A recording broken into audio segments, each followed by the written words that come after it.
मढ़ौरा चीनी मिल जाना जाता था अपने 52 कमरों वाले गेस्ट हाउस के लिए, जिसका परिसर जैसा लोग बताते हैं कि 10 एकड़ में हुआ करता था।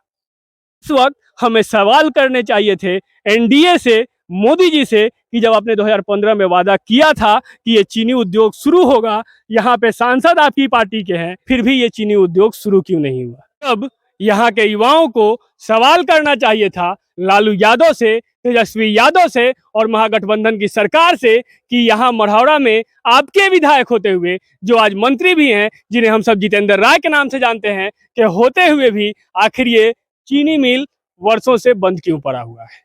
सोचिएगा एक बार जरूर कि क्या इस चीनी मिल के बंद होने के लिए जिम्मेवार वो हर व्यक्ति नहीं है जो वोट जाति देख के करता है। नमस्कार, मैं हूं कुमार मृणाल और आप देख रहे हैं फेरी डाउट न्यूज। अभी आपको जो मेरे पीछे ये कल पुर्जे दिखाई दे रहे हैं, ये सारण जिले के अंतर्गत आने वाले मढ़ौरा का चीनी मिल है और ये कल पुर्जे उसी चीनी मिल में उपयोग किए जाने वाले कल पुर्जे हैं।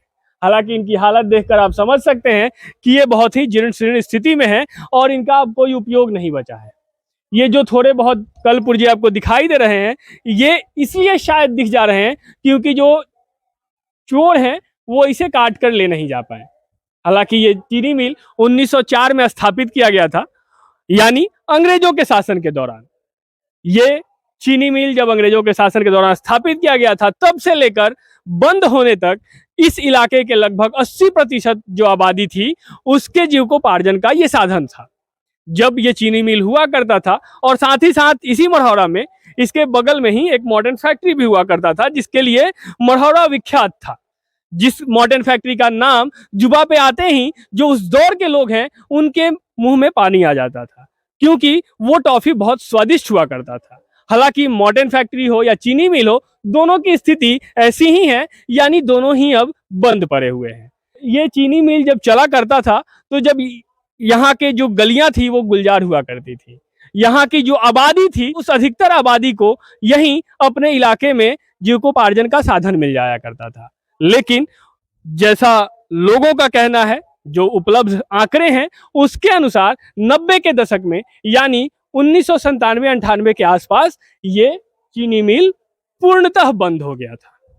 तब से हर सरकार ने, हर पार्टी ने वादे बहुत किए, शुरू करने की बातें बहुत हुई, लेकिन ये आज तक बंद रहा और धीरे धीरे यहाँ के जो सामान थे, जो कल पुर्जे थे, वो धीरे धीरे गायब होते रहे। कुछ को नीलाम कर दिया गया, कुछ को बेच दिया गया, कुछ रही सही जो कसर थी उसे चोरों ने पूरी कर दी। आज जब बिहार के अधिकतर युवा, चाहे वो नौकरी के लिए जाते हो, मजदूरी के लिए जाते हो, बाहर जाते हैं, वैसे में हमारे यहाँ का ये उद्योग बंद पड़ा हुआ है। उस दौर में बिहार में 24 चीनी मिल हुआ करती थी, जिसमें आज अधिकतर बंद पड़ी हुई है। अगर देखें तो 1904 में स्थापित ये चीनी मिल बिहार का पहला चीनी मिल होने का गौरव भी प्राप्त कर चुका है। अगर उत्पादन भी देखें तो इस चीनी मिल से पूरे देश में दूसरा ये चीनी मिल था जो सबसे अधिक उत्पादन देता था। इस चीनी मिल की खासियत ये थी कि यहाँ जो शक्कर तैयार किए जाते थे, वो शक्कर बिल्कुल शीशे की तरह चमकदार हुआ करते थे। लेकिन आज इस चीनी मिल की बातें सिर्फ बातें रह गई हैं, सिर्फ यादें रह गई हैं, जो कुछ हमने अपने पूर्वजों से सुन रखी हैं, जो हमारे पूर्वज हमें कुछ बता पाते हैं। हालांकि कुछ आंकड़े, कुछ कहानियां अखबारों के माध्यम से भी हमें सुनने को, देखने को, पढ़ने को मिल जाते हैं। अभी आप देख सकते हैं ये चीनी मिल बंद है। हमारे बिहार में बेरोजगारी का आलम भी उतना ही है। 1904 का ये चीनी मिल था। 1947 में जब देश आजाद हुआ तब ये हमारी सरकार को मिल गया। 1904 से 1947 यानी 43 साल अंग्रेजों के शासन में बहुत ही अच्छे ढंग से ये चीनी मिल चलता रहा। यहाँ के लोगों के लिए जीविकोपार्जन का साधन उपलब्ध करवाता रहा, यहाँ के लोगों के लिए आय का संसाधन बना हुआ रहा। लेकिन 1947 में जब एक आजाद भारत का निर्माण हुआ, जब एक आजाद भारत से विश्व को उम्मीदें थी, जब हमारी शासन हमारे हाथों में आ गई थी, यानी जब स्वराज का वक्त था, तो 1947 से 1998 यानी सिर्फ 51 साल में पहुंचते पहुंचते पूर्णतः ये चीनी मिल बंद कर दिया गया। उस 51 साल में भी इसकी हालत कोई बहुत अच्छी नहीं रही थी, लेकिन फिर भी खींचते हुए 51 साल तक लगभग ये चीनी मिल चलती रही। 1998 का वो दौर जब बिहार में आरजेडी का शासन हुआ करता था, यानी उस वक्त मुख्यमंत्री लालू प्रसाद की पार्टी के लोग हुआ करते थे या उनके परिवार के लोग हुआ करते थे। उस वक्त ये चीनी मिल बंद हो गई। चीनी मिल के बंद हो जाने के बाद कई पार्टियों ने इसका राजनीतिक लाभ लेने की कोशिश की और लिया भी। कई पार्टियों ने ये वादे किए कि मढ़ौरा का चीनी मिल फिर से शुरू कर दिया जाएगा, लेकिन ये चीनी मिल शुरू नहीं हुआ। 2007 के आसपास एक बार इसे फिर से गुलजार करने की बातें की गई। 2007 के आसपास यहाँ के जो आसपास के किसान थे, जो कृषक थे, उनसे वादा किया गया कि आप खेती शुरू कीजिए गन्ने की, किसानी शुरू कीजिए गन्ने की, जो आप गन्ना उत्पादन करेंगे उसे ये चीनी मिल खरीदेगी और यहाँ फिर से शक्कर तैयार किए जाएंगे। लेकिन वो सिर्फ बातें रह गई। लोगों ने तरैया हो, पानापुर हो, जितने भी मढ़ौरा के आसपास के इलाके थे, मशरक हो, इन सब ने उत्पादन तो किए। यहाँ के किसानों ने गन्ना का फसल लगाया तो जरूर, उत्पादन भी हुए, लेकिन खरीदार कोई नहीं मिला।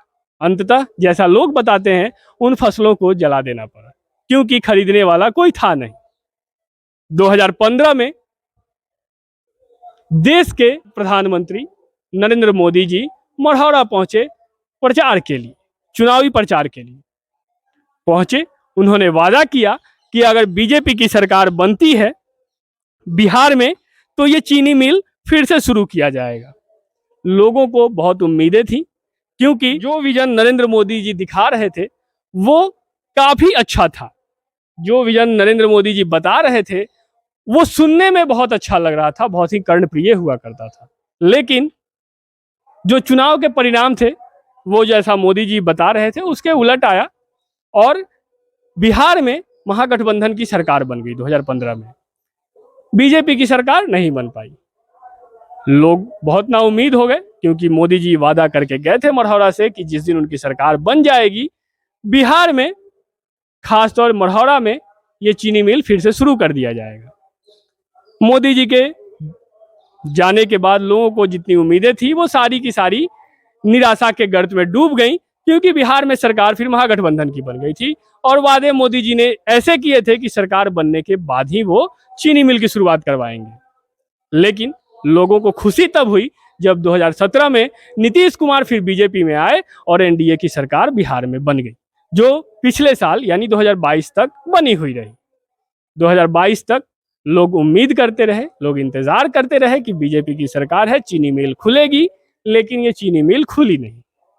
अंततः 2023 है, अगले साल फिर चुनाव है, फिर इस चीनी मिल का मुद्दा उछाला जाएगा, फिर इसके राजनीतिक लाभ लिए जाएंगे, फिर इस चीनी मिल पे बातें की जाएंगी, फिर यहाँ के जो किसान हैं, कृषक हैं, उन्हें सपने दिखाए जाएंगे। शायद फिर उन्हें गन्ना उत्पादन को कहा जाए, शायद फिर उनसे कहा जाए कि आप गन्ने लगाइए, आप गन्ने का उत्पादन कीजिए, खरीदार आएंगे, चीनी मिल वाले आएंगे और गन्ना खरीदेंगे। लेकिन जैसा पिछला ट्रैक रिकॉर्ड रहा है उसे देखते हुए ये बातें स्पष्ट हैं कि शायद ऐसा फिर ना होगा। हालांकि किसी एक पार्टी की ये गलती नहीं है। हर पार्टी ने लगभग यहाँ के लोगों को, बिहार के लोगों को छला है।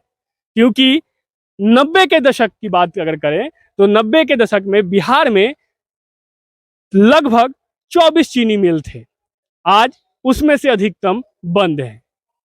फिर भी हम लोग अगर ऐसे लोगों पे भरोसा करते हैं, छले जाते हैं, तो शायद एक बार सोचने की जरूरत है कि ये गलती किसकी है। आइए आपको दिखाते हैं इसी चीनी मिल के दूसरे भाग की तरफ कि कितना व्यापक इसका परिसर था, कितनी सारी सुविधाएं उपलब्ध कराई गई थी। इसी चीनी मिल में ये मढ़ौरा चीनी मिल जाना जाता था अपने 52 कमरों वाले गेस्ट हाउस के लिए, जिसका परिसर जैसा लोग बताते हैं कि 10 एकड़ में हुआ करता था। 10 एकड़ लगभग का परिसर होना गेस्ट हाउस के लिए बहुत बड़ी बात है।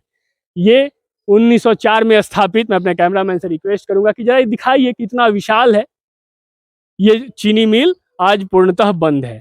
कई बार यहाँ मीडिया वाले भी पहुंचे, मैं पहला नहीं हूँ, फेरिट आउट पहला नहीं है जो इस खबर को दिखा रहा है, लेकिन होता हर बार यही है कि हर मीडिया वाले भी अपनी अपनी पार्टी को देखकर आते हैं। एनडीए की सरकार हो तो वो लोग आते हैं जो एनडीए के विपक्ष में हो।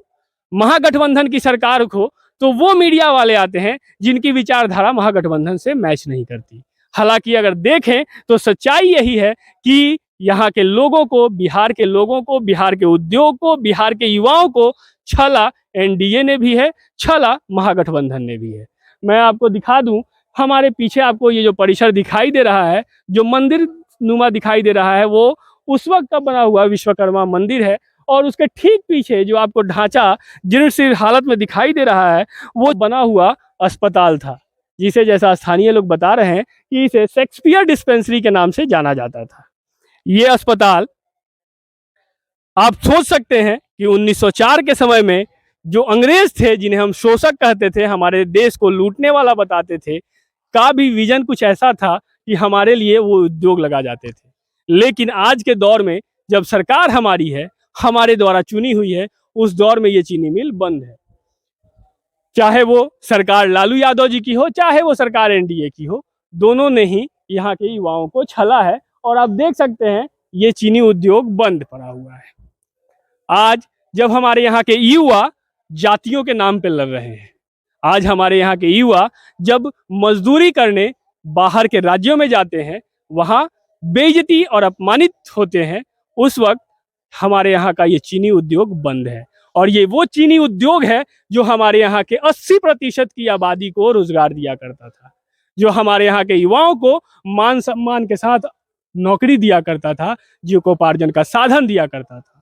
लेकिन ये बंद है और हमारे यहाँ के युवा वोट करते हैं जातियों के नाम पे, हमारे यहाँ के युवा लड़ाई करते हैं जातियों के नाम पे। जिस वक्त हमें सवाल करने चाहिए थे एनडीए से, मोदी जी से, कि जब आपने 2015 में वादा किया था कि ये चीनी उद्योग शुरू होगा, यहाँ पे सांसद आपकी पार्टी के हैं, फिर भी ये चीनी उद्योग शुरू क्यों नहीं हुआ? जब यहाँ के युवाओं को सवाल करना चाहिए था लालू यादव से, तेजस्वी यादव से और महागठबंधन की सरकार से कि यहाँ मढ़ौरा में आपके विधायक होते हुए, जो आज मंत्री भी हैं, जिन्हें हम सब जितेंद्र राय के नाम से जानते हैं, कि होते हुए भी आखिर ये चीनी मिल वर्षों से बंद क्यों पड़ा हुआ है? जब यहाँ के युवाओं को सवाल करना चाहिए था महागठबंधन की सरकार से कि आपकी सरकार में लालू यादव के रहते हुए ये चीनी उद्योग बंद क्यों हो गया, उस वक्त हम लोग सवाल आपस में करते हैं कि तुम जाति कौन से हो। उस वक्त हम लोग ये बातें करते हैं कि तुम्हारी जाति नीची है तो हमारी जाति ऊंची है। उस वक्त हमारे यहाँ के युवा समय व्यतीत करते हैं सोशल मीडिया पे एक दूसरे की जातियों को गाली देते हुए। होना जबकि ये चाहिए था कि चुनाव के बाद पूरी जनता एक तरफ होनी चाहिए थी और सरकार यानी जो सत्ताधीश हैं, जो नेता हैं, वो दूसरे पक्ष में होने चाहिए थे। होता ये है कि हमारे यहाँ के जो जनता है वो जातियों में बटी हुई है और अपने अपने नेता के पक्ष में खड़ी होती है, अपनी अपनी जाति के नेता के पक्ष में खड़ी होती है और दूसरी जनता के खिलाफ होती है। जब सारे लोगों को एक साथ सत्ताधीशों से ये पूछना चाहिए था कि हमारे यहाँ के युवाओं को बाहर क्यों जाना पड़ता है, उस वक्त हम लोग एक दूसरे की जातियां पूछा करते हैं। सोचिएगा जरूर कि क्या इस चीनी मिल के बंद होने के लिए जिम्मेवार सिर्फ सरकार है? क्या इस चीनी मिल के बंद होने के लिए जिम्मेवार सिर्फ नेता है? सोचिएगा एक बार जरूर कि क्या इस चीनी मिल के बंद होने के लिए जिम्मेवार वो हर व्यक्ति नहीं है जो वोट जाति देख के करता है, जो दूसरे की जातियों को नीचा दिखाता है। क्या हर वो व्यक्ति जिम्मेवार नहीं है जो अपने लिए रोजगार मांगने की जगह, अपने लिए स्वरोजगार मांगने की जगह, अपने लिए नौकरी मांगने की जगह नेताओं द्वारा उत्पादित किए गए जाति और धर्म की झगड़ों में उलझ के रह जाता है? बहरहाल इस खबर में बस इतना ही। आप बने रहिए हमारे साथ, देखते रहिए फेरी आउट न्यूज़। अगर अब तक आपने हमारे चैनल को सब्सक्राइब नहीं किया है तो कृपया सब्सक्राइब कर दें। अगर आप हमें फेसबुक पे देख रहे हैं तो हमारे पेज को लाइक और फॉलो कर दें। बहुत बहुत धन्यवाद।